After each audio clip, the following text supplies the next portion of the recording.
नमस्कार मित्रों आज हम बात करेंगे जो तुलसी का पौधा और दुर्लभा का पौधा में क्या अंतर होता है।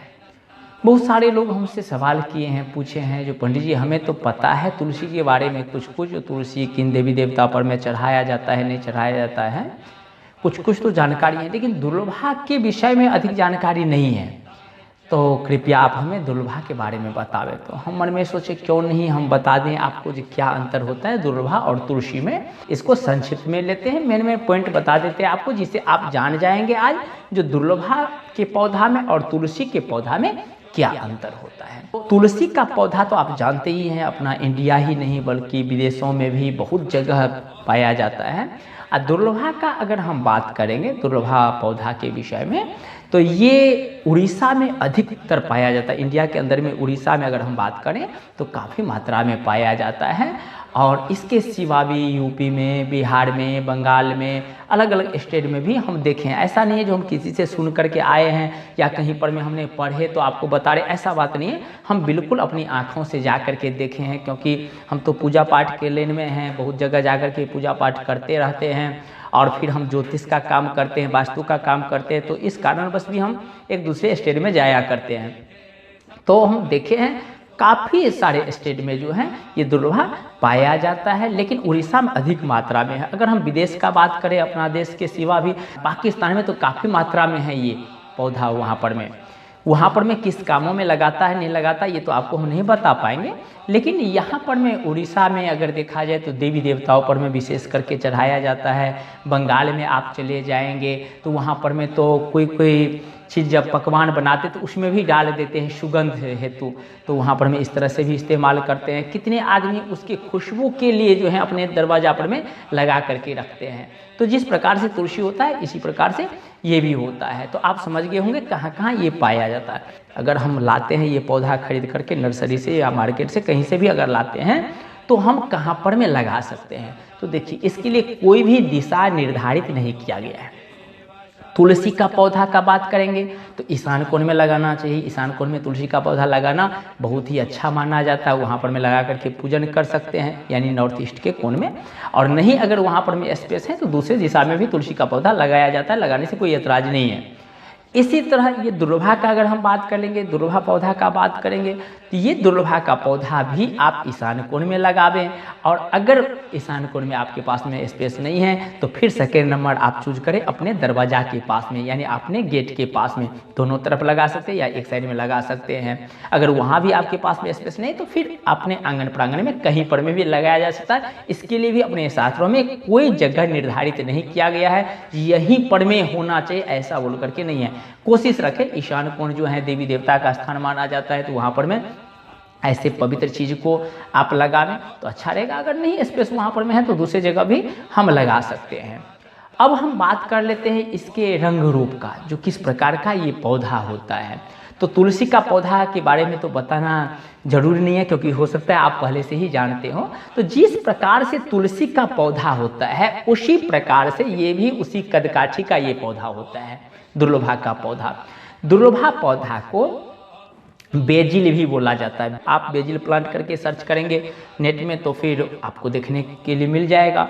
इस प्रकार से भी सर्च कर सकते हैं। दुर्लभा प्लांट या दुर्लभा पौधा भी अगर मारेंगे तो आपके सामने आ जाएगा, आप देख सकते हैं। या आप पहले से ही जानते हैं इस विषय में तो अच्छी बात है।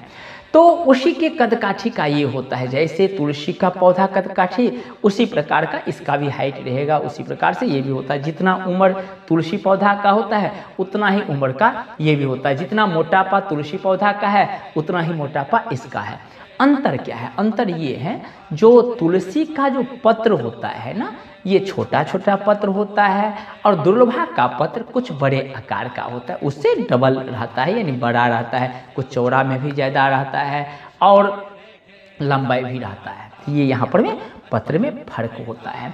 उसके बाद अगर हम मंजरी का बात करें तो तुलसी का जिस प्रकार से मंजरी होता है उसी प्रकार से सेम इस दुर्लभा का भी पौधा में आपको मंजरी देखने को मिल जाएगा। अगर हम इसका रंग रूप का बात करेंगे तो जहाँ तक रंग रूप का बात है, तो जैसे तुलसी पौधा का कलर होता है, तुलसी पत्र का कलर होता है, उसी तरह से इसका भी कलर होता है। अधिक मात्रा में यहाँ पर में जैसे तुलसी पाया जाता है, श्याम तुलसी और राम तुलसी पाया जाता है ना, एक सफ़ेद रंग का रहता है और एक सांवला कलर का रहता है। तो इसी प्रकार से दुर्लभा में भी हैं, एक सांवला रंग का है और एक सफ़ेद रंग का है। माने पूरा व्हाइट नहीं आपको हम बता रहे हैं, आप तो देखिए होंगे तुलसी पत्ता को बैंगनी कलर का थोड़ा सा रहता है, उसी को सांवला तुलसी बोला जाता है। तो उसी प्रकार से सेम सेम कलर आता है दोनों का। तो ये आप समझ गए, इसके रंग रूप भी आप समझ गए और इसके कदकाठी के बारे में भी समझ गए। आप जानते हैं तुलसी का पौधा में कितना भरपूर मात्रा में औषधीय गुण रहता है, तो कहीं तुलसी से ये भी कम नहीं है दुर्लभा का पौधा, इसमें भी जो है काफ़ी मात्रा में औषधीय गुण पाया जाता है। बहुत सारे मेडिसिन जो है इसके पत्र से तैयार होता है, इसके पत्तों के रसों से तैयार होता है, इसके जड़ से बनता है, इसके डाल से बनता है, इसके मंजरी से बनता है।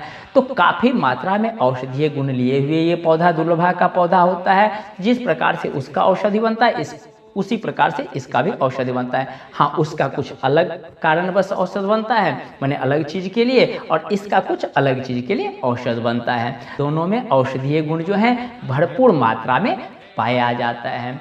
अब सवाल उठता है, जो तुलसी को हम जितना पवित्र मानते हैं, तो क्या हम इसको भी पवित्र माने? बिल्कुल पवित्र मान सकते हैं। तुलसी को भी पवित्र माना जाता है और दुर्लभा को भी पवित्र माना जाता है। बहुत जगह हम देखे हैं दुर्लभा के पौधा का भी पूजा किया जाता है। तो आप दोनों को पवित्र मान करके अपने घर पर में अपने इच्छा के अनुसार से आप लगा सकते हैं। कौन से देवी देवता को सबसे प्रिय है ये तुलसी और ये दुर्लभा? तो मैं आपको बता दूं, तुलसी तो सबसे प्रिय होता है भगवान विष्णु के लिए।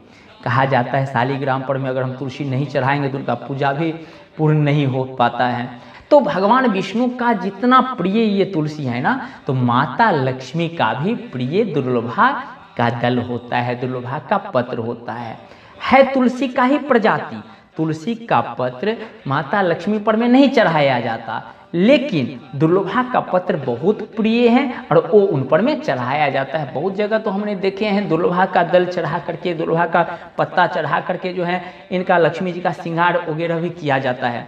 अब हम बात कर लेते हैं, जो दुर्लभा का पत्र कौन कौन से देवी देवता पर में चढ़ा सकते हैं।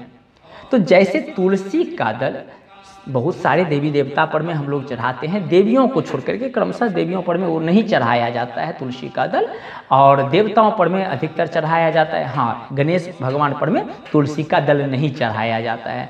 तो दुर्लभा का अगर बात करेंगे तो क्रमशः सारे देवियों पर में चढ़ाया जाता है, देवताओं पर में उतना नहीं चढ़ाया जाता। देवियों के लिए ये है, देवियों पर में चढ़ाया जाता है और खास करके लक्ष्मी जी पर में चढ़ाया जाता है। हाँ, विशेष करके जैसे तुलसी गणेश भगवान पर में नहीं चढ़ाया जाता, उसी तरह विशेष करके दुर्लभा का दल भगवान शिव पर में नहीं चढ़ाया जाता है। तो आप समझ गए होंगे तुलसी किन किन देवी देवताओं के लिए प्रिय माना जाता है और दुर्लभा का दल किन किन देवी देवताओं के लिए प्रिय माना जाता है। क्या हम इसको अपने घर प्रांगण में लगा लेंगे तो वास्तु दोष कम जाएगा? क्योंकि बहुत आदमी का ऐसा मानना है, जो हम तुलसी का पौधा अगर लगा लेंगे तो वास्तु दोष कम जाएगा, दुर्लभा का पौधा लगा लेंगे तो वास्तु दोष कम जाएगा। देखिए, इसमें तो औषधीय गुण पाया ही जाता है, हमारे लिए अच्छा है ये तुलसी का पौधा हो या ये दुर्लभा का पौधा है। लेकिन कुछ कुछ ऐसे अजनित दोष हैं वास्तु का, जो कि दूसरा चीज उपाय करने से वो दोष नहीं हटता, ऐसे दोषों को ये जो है हटा देता है, ऐसा देखा गया है। वास्तु के हिसाब से भी दुर्लभा अच्छा माना जाता है, शुभ पौधा में इसका गिनती होता है।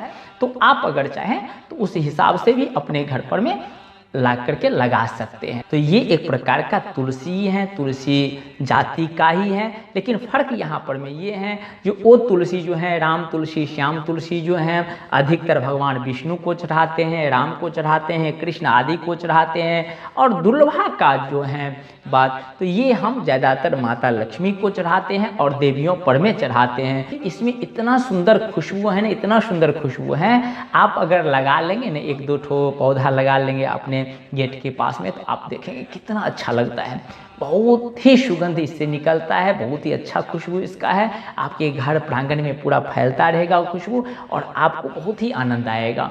तो जो सोच रखें आप, जिस हिसाब से लगाना चाहें आप मार्केट जाइए, नर्सरी जाइए, जहाँ पर में ये पौधा वगैरह बिक्री होता है, वहाँ से आप लाइए, अपने घर प्रांगण में लगाइए। और ये शुभ पौधा में इसका गिनती है, ये ध्यान में रखेंगे। होता है ना अशुभ पौधा, शुभ पौधा, कुछ पौधा ऐसा भी होता है जो नकारात्मक तत्व को बढ़ाता है, कुछ ऐसा पौधा होता है जो हमारे नकारात्मक तत्व को हटाता है। ये हटाने वाला है, बल्कि बढ़ाने वाला नहीं है। ये अच्छा पौधा है, आप इसको जरूर अपने घर पर में लाइए, लगाइए। तो मित्रों, आप समझ गए होंगे तुलसी और दुर्लभा के विषय में हमने कुछ संक्षिप्त में आपको बताया।